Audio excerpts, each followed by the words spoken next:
Life processes in living organisms part 1. How are the foodstuffs and their nutrient contents useful for body? Foodstuffs and nutrients, they are useful for bodies in two ways.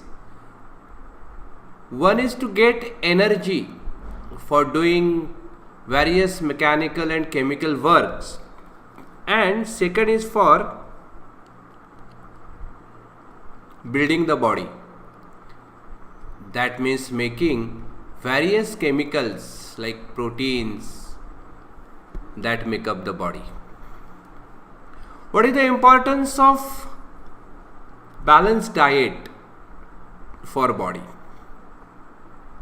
Now, when we take food, we take carbohydrates and proteins, fats, minerals and vitamins. So if all these components are present in our food in a proper proportion, then we say that the food is a balanced diet. And this balanced diet is necessary for complete development of our body. Which different functions are performed by the muscles? Various movements, either voluntary movements and involuntary movements, are done by the muscles. Involuntary movements involve the movement of the diaphragm, then the movement of the heart, the movement of eyelids. In case of voluntary movements, all the movements that are done by hands, legs, mouth, etc. What is the importance of digestive juices in our digestive system? The digestive system starts from the mouth and ends at the anus. And during this, enzymes are added. The digestive juices, that are enzymes that are added to the food. For example, in mouth, the salivary amylase is added, which digests the starch into a sugar called maltose. Similarly, stomach secretes certain enzymes.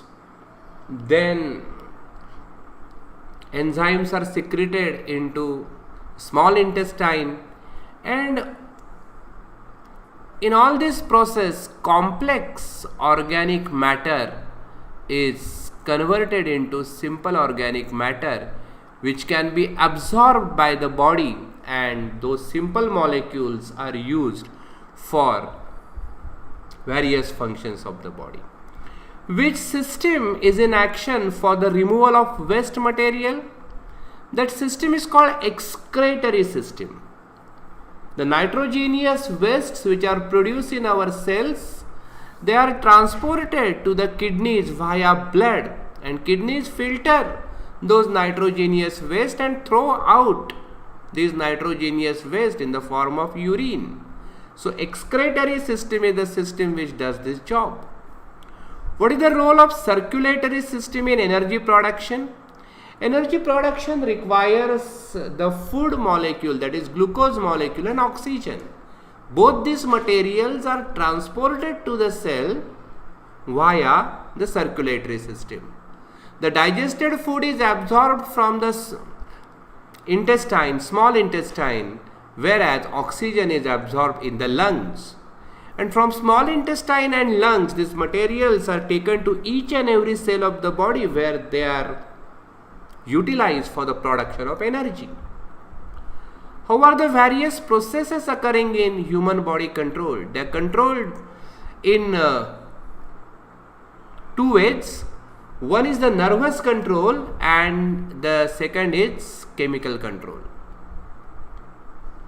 Nervous control means the control of the brain and the spinal cord, and chemical control, that means hormonal control. Now with this background, let us start this lesson, living organism and life processes. Various organ systems are continuously performing their functions in human body. The systems include digestive system, respiratory system, circulatory system, excretory system, control systems. Then different internal external organs are performing their functions independently but through a complete coordination. This complete coordination is achieved by the chemical control and the nervous control. This overall system is in action in more or less same way in all organisms. Those are in need of continuous source of energy for this purpose. Carbohydrate, fats and lipids are the main sources of this energy, and it is harvested by mitochondria present in each cell. It is not like that only foodstuff is sufficient for energy production, but oxygen is also necessary. All this, that is foodstuff and oxygen, are transported to the cell via circulatory system. Besides, it is coordinated by the control system of the body, that is, each life process contributes in its own way in the process of energy production. Functioning of all these life processes also requires the energy. Human and other animals, they consume fruits and vegetables for their food, whereas plants are autotrophs. They can make their own food. They utilize some of the food for themselves, the plants, whereas remaining food is stored in fruits, leaves, stem, roots. We consume all these various plant materials and obtain different nutrients like carbohydrates, fat, proteins, vitamins, minerals.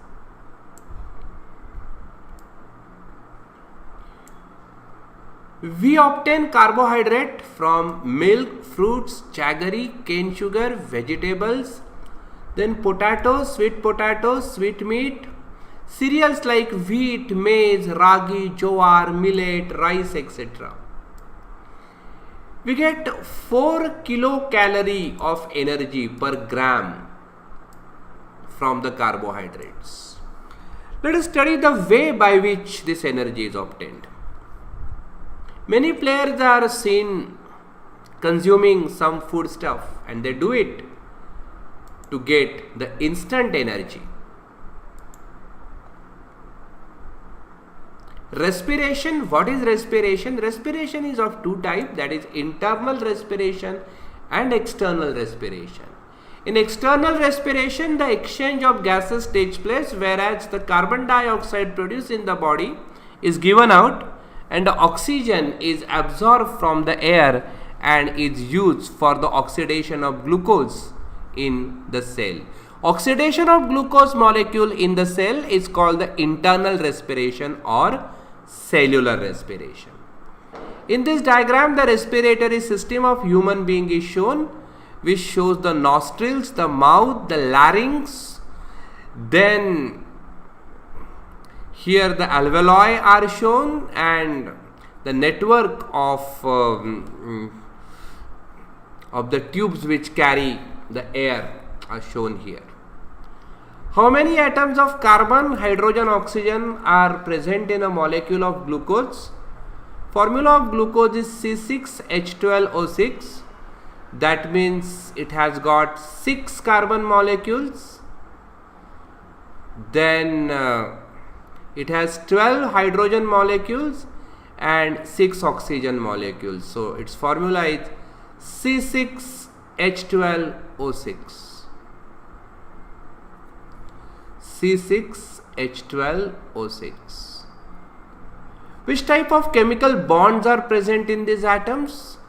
This atom contains covalent bonds. Covalent bonds are formed by sharing of electrons, and they are different than the ionic bonds where the electrons are given and taken. In terms of chemistry, oxidation means increase in oxidation state. That means the gain in the positive charge or combination with oxygen, combining with oxygen.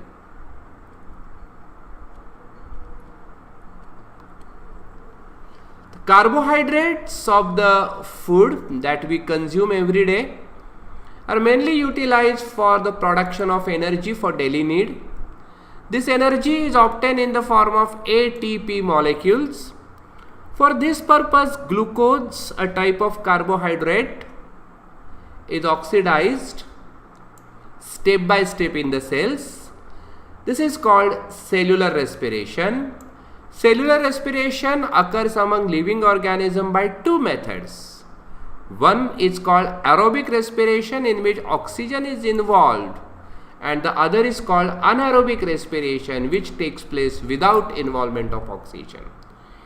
In aerobic respiration, glucose is oxidized in 3 steps. The first step in aerobic respiration is glycolysis. The process of glycolysis occurs in cytoplasm.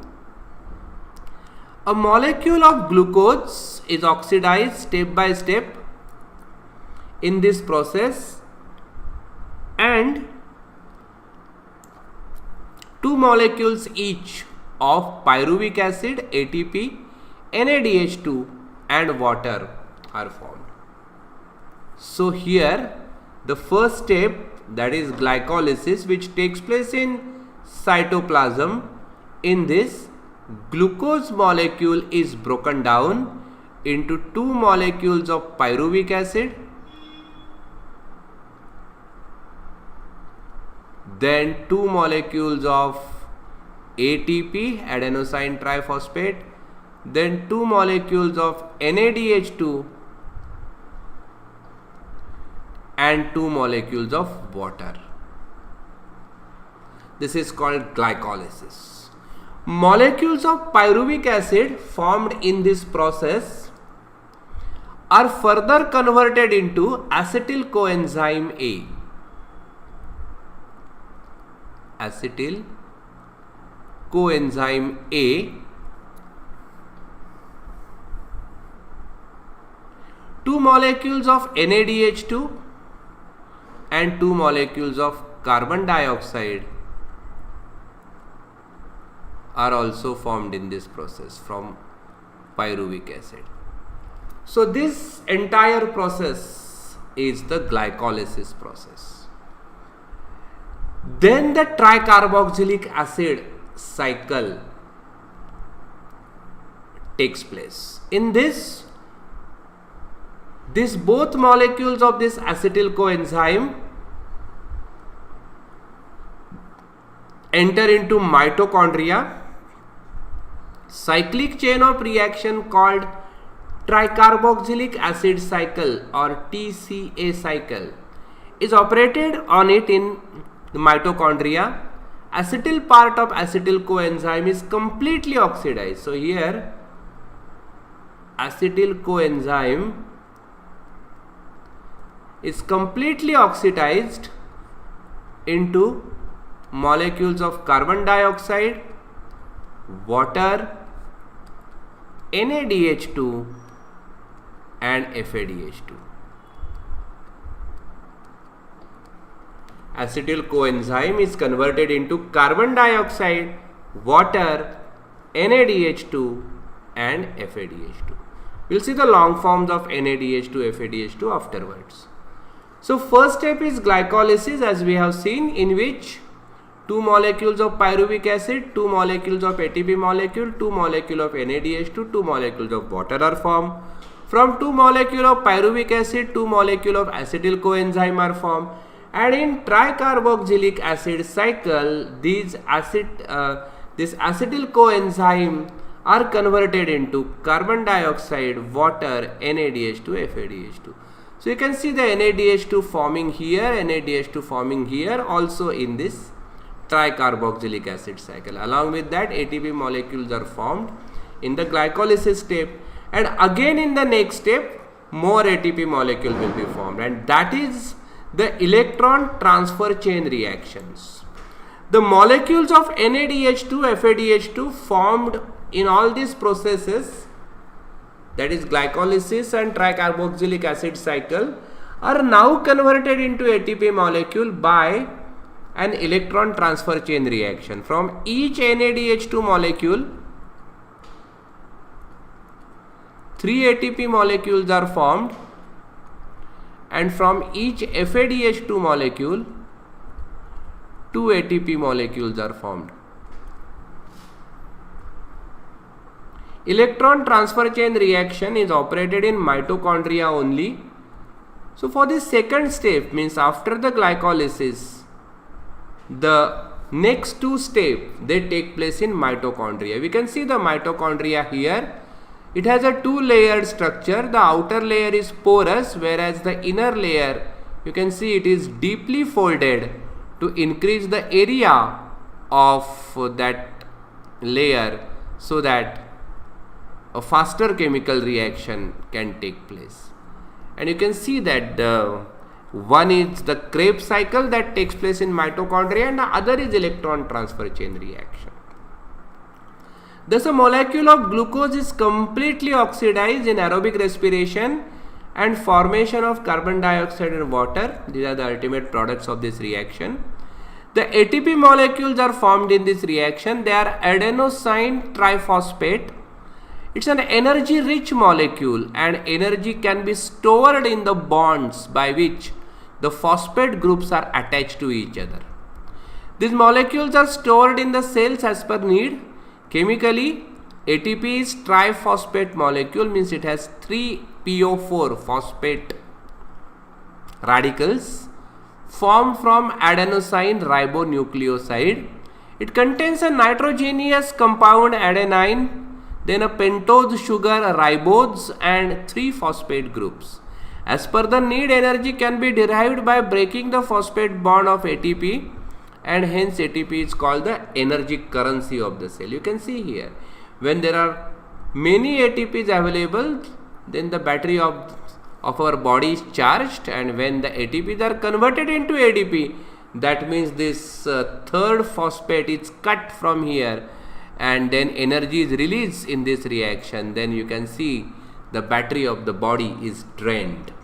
NADH2 is nicotinamide adenine dinucleotide, just remember this long form, and FADH2 is flavine adenine dinucleotide. Both enzymes are formed in the cells and used in cellular respiration. If there is insufficient amount of carbohydrate present in the body due to exceptional conditions like fasting and hunger, that means the person doesn't get food for many days, then the lipids and proteins stored in the body are used for energy production. Lipids, they are converted into fatty acids, whereas the proteins are converted into amino acids.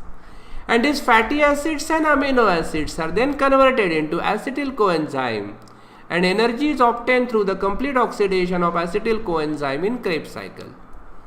So glycolysis doesn't take place here. Instead of that, lipids are converted into fatty acids and proteins into amino acids, and then acetyl coenzyme is produced from these acids, and then the Krebs cycle is operated in the mitochondria and energy is released. In such a way, a person can live up to, let us say, 2 months or 60 days if the person is healthy and of normal weight. The process of glycolysis was discovered by 3 scientists, namely Gustav M. Den, Otto Meyerhoff and Jacob Parnas, and by their name this process is also called EMP pathway.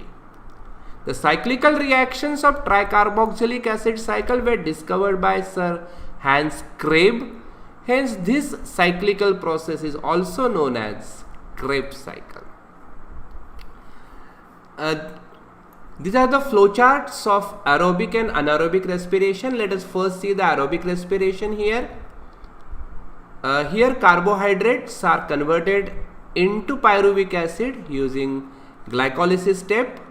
Then pyruvic acid is converted into acetyl coenzyme. If carbohydrates are not available, then lipids are converted into fatty acids and proteins are converted into amino acid, which are ultimately converted into acetyl coenzyme. Then after the production of acetyl coenzyme, the next step is the Krebs cycle, which operates in the mitochondria, which results into the formation of carbon dioxide, water and very high amount of energy.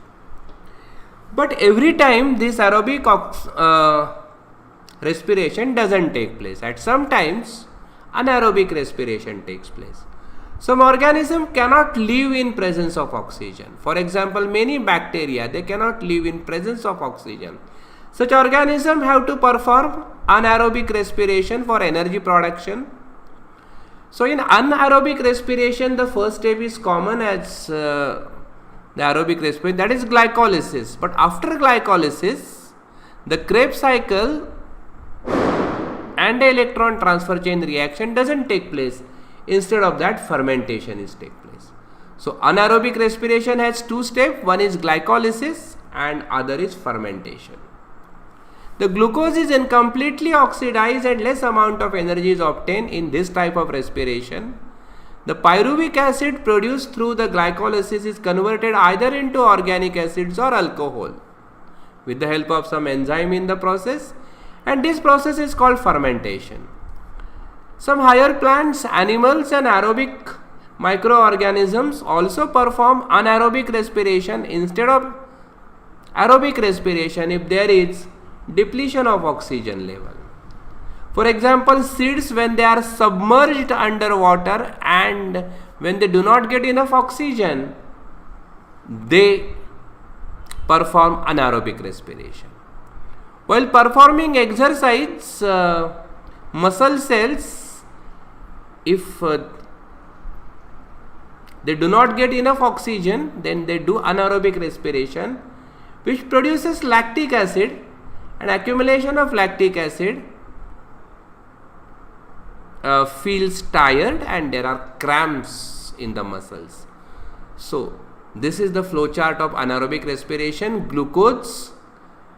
Glycolysis process is common and the production of pyruvic acid is also common. But after that, instead of the Krebs cycle, the fermentation process takes place, which results into alcohol in case of yeast. Then it results into vinegar vitamins in case of many other microorganisms. In case of erythrocyte, red blood cells and muscle cell, lactic acid is produced. So this is the flowchart of anaerobic respiration.